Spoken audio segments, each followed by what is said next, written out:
No, it's not. You don't need to say that. It's not a spread bread, it's a dragon egg. It's really important. I am Emilia Clarke, and I play Daenerys Stormborn Targaryen, a.k.a. Khaleesi. I mean, I could do the whole title, but I'm not gonna.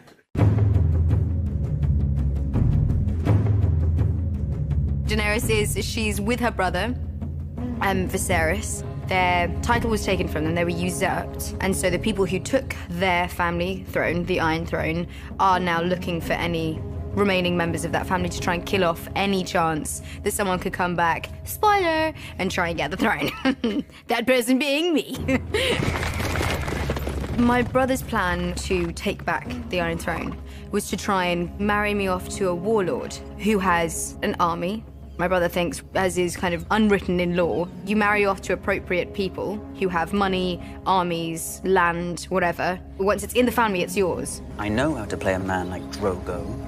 I give him a queen, and he gives me an army. But Khal Drogo, he doesn't understand. He's not that kind of guy. At my wedding, I meet Ser Jorah. Are you from my country? I served your father for many years. Gods be good, I hope to always serve the rightful king. And the dragon eggs, they're given as a ritualistic gift. Her wedding night is a make or break of her as a human being. That relationship is the key to Daenerys as a character, really. Because without Khal Drogo, you wouldn't have the Daenerys that you see now. She gives the funeral for her husband, and for whatever reason, she wants to be with him. And the worst thing that can happen is that she dies with her husband. So what's there to lose?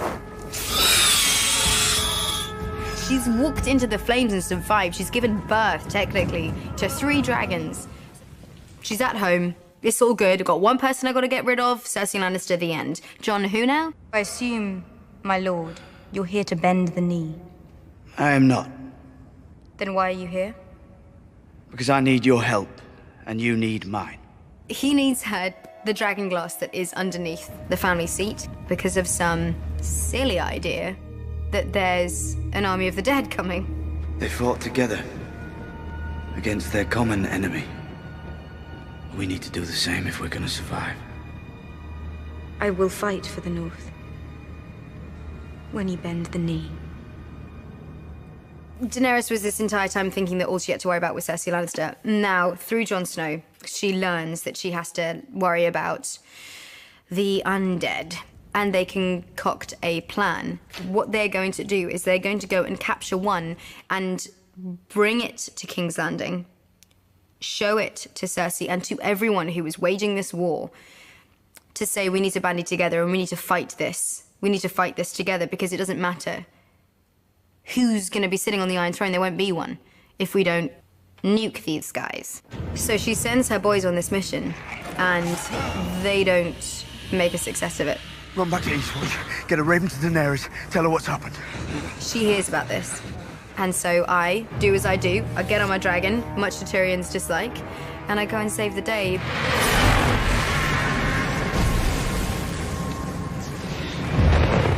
In doing it, my dragon's killed.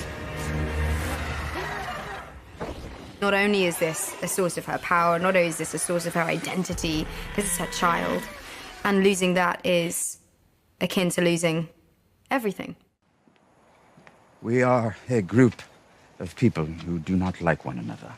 The first time in 7 years you've seen all of these characters together. We have something to show you. We all agree that this is where the battle is. This is what we need to fight. The darkness is coming for us all. We'll face it together. And when the Great War is over, perhaps you'll remember I chose to help. Throughout this season, there's been an undercurrent of romance blossoming. Dany and Jon take it to the next level. In one night, on one boat, heading for Winterfell, heading for season 8. Hey everybody, it's Charlie. I got a lot of requests to do the Daenerys Game of Thrones Season 8 promo. She spends a lot of time talking about Jon Snow, which is why I clipped this down to mostly the Season 7, Season 8 stuff she talks about. There are a couple really important things about her origin story that she talks about, so I tried to add those too. So we'll put it all into context, because there's a lot that she and Jon Snow share in common that we haven't really talked about, I don't think, in any of the videos that I've done before. But it's the holidays, there's a new round of that Song of Ice and Fire book giveaway. All you have to do to enter is be a subscriber and leave a comment on the video. There are a couple of funny things in this too, like Emilia Clarke just being funny while talking about Daenerys Targaryen in a really important way. Like, obviously all the Game of Thrones stuff is very serious, but she does manage to work a couple of jokes in there. She stops just short of calling it the sex boat. That would have actually been great, but that was more of a fan thing that we were calling it before the actual finale, so that was just one of the best memes to come out of Season 7. One of the more important things that she talks about when she's talking about Daenerys' origins as a character that also makes her very similar to Jon Snow in certain respects, not just the fact that they're related by blood. We'll be spending a lot of time talking about that during the Season 8 episodes when all the other characters start to find out about that too, because clearly it's going to be a big point of drama between the characters for at least a couple episodes.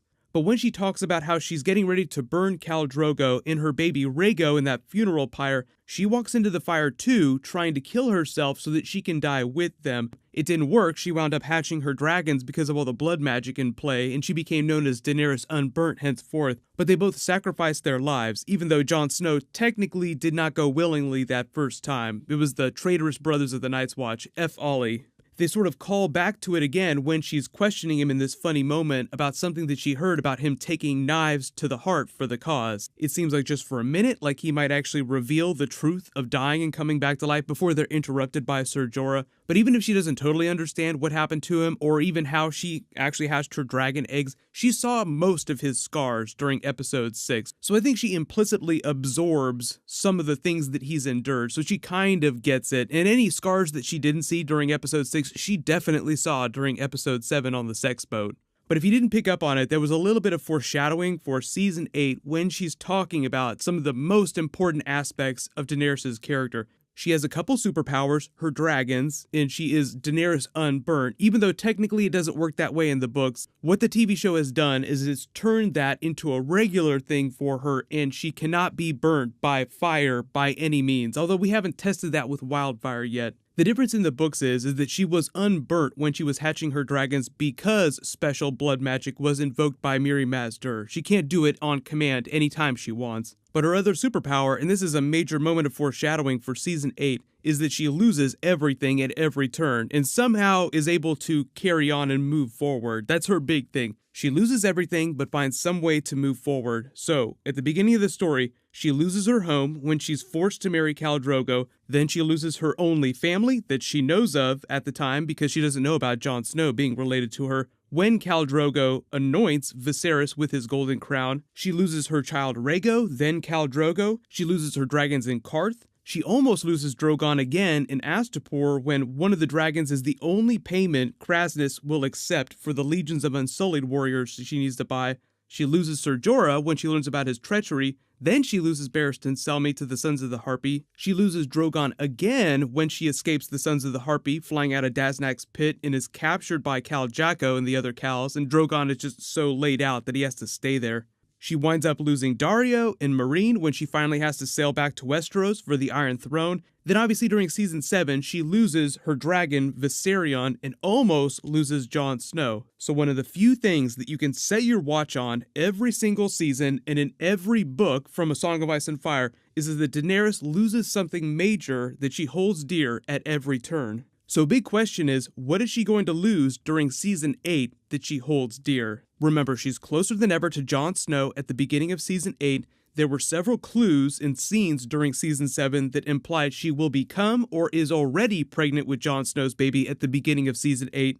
She still has 2 of her dragons. She has Tyrion and Ser Jorah, who are probably the 2 people she's closest to. I would say she's closer to Ser Jorah than she is to Tyrion. They have a bit of a weird relationship during Season 7. But all those people, all those things, she could potentially lose at some point during Season 8. Let me know what you think it's actually going to be. Because, I mean, it's just implied that so many people are going to die during Season 8. The whole idea being she loses something big every single season. It'll probably wind up being some or most of the people she's closest to, including her dragons, Drogon and Rhaegal. We're probably going to get that next big trailer sometime towards the end of January. They usually work in footage from later in the seasons too, so it'll be a little easier to theory craft once we start seeing those, but post all your early theories in the comments below. There's a whole bunch more Game of Thrones Season 8 promos that they released. I'll try to do videos for everything in the next couple of weeks, but leave your requests in the comments below. I'm also going to be traveling this weekend, so I'll try to keep my video schedule as much as possible. Just look for video updates in those top pinned comments on the videos that I post and on my Twitter and my Facebook accounts. Congratulations, Jonathan Headland. You're the giveaway winner from my last big video. Please email me on the About page of my channel so I can get your details. You can click here to rewatch that Jon Snow Season 8 promo, and you can click here for all the other Game of Thrones Season 8 promos that I posted. Thank you so much for watching. Everybody stay awesome and happy holidays.